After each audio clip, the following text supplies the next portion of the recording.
할렐루야! 여러분, 오늘도 주님과 함께 기뻐하십시오. 성령 충만하십시오. 출애굽기 3장에는 하나님께서 불붙는 떨기나무에서 모세를 만나시고 또 그에게 출애굽을 지시하신 장면이 있어요. 그러자 모세는 백성들이 우리를 인도하실 하나님의 이름이 무엇이냐 하면 어떻게 말해야 할지 다시 묻지요. 오늘은 그때 하나님께서 모세에게 계시하신 이름 14절 말씀입니다. 하나님이 모세에게 이르시되 나는 스스로 있는 자이니라. 또 이르시되 너는 이스라엘 자손에게 이같이 이르기를 스스로 있는 자가 나를 너희에게 보내셨다 하라. 아멘. 40년 전 일이었지만 이 모세가 이집트에 있었을 때 하나님께 큰 은혜를 입은 사건이 2장에 나오지요.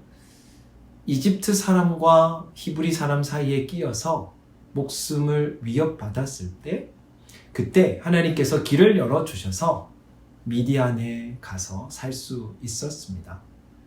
그리고 3장과 4장으로 넘어가면 이 하나님께서 모세에게 출애굽을 맡기시는 사건이 나옵니다. 과거에 은혜를 베푸신 분이 이 일을 맡기신다 하면 여러분 어떻게 해야 할까요? 신세 갚는 마음으로 순종해야 하지 않을까요? 그런데 모세는 단번에 받지 않고 이런저런 이유로 하나님과 마치 밀당하는 그런 모습이 나오지요. 하나님의 부르심에 모세가 보인 첫 반응은 11절에 있어요. 내가 누구이기에 바로에게 가며 이스라엘 자손을 애굽에서 인도하여 내리이까. 겉으로 겸손한 것 같지만 속으로 순종하지 않겠다 하는 건 아닌가요?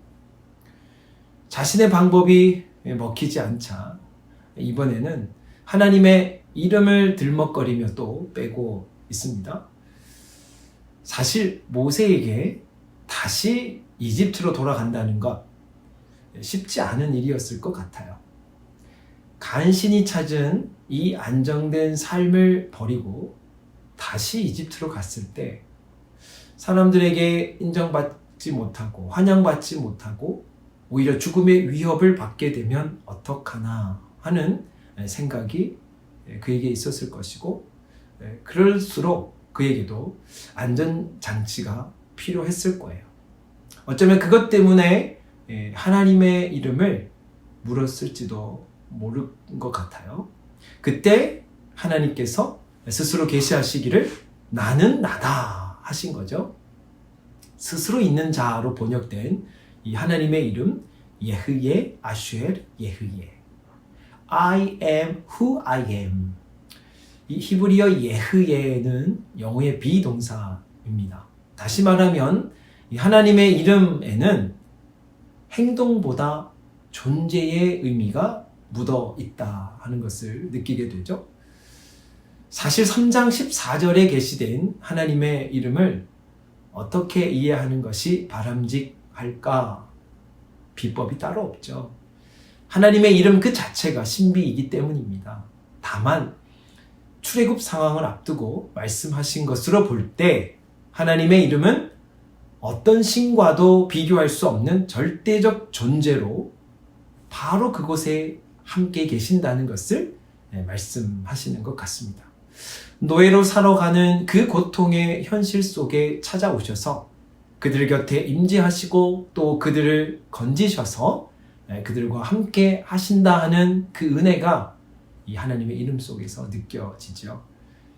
여러분, 3500년 전 히브리인들에게 그러했듯 오늘 우리에게도 하나님이 바로 그런 분으로 고백되기를 주님의 이름으로 축복합니다.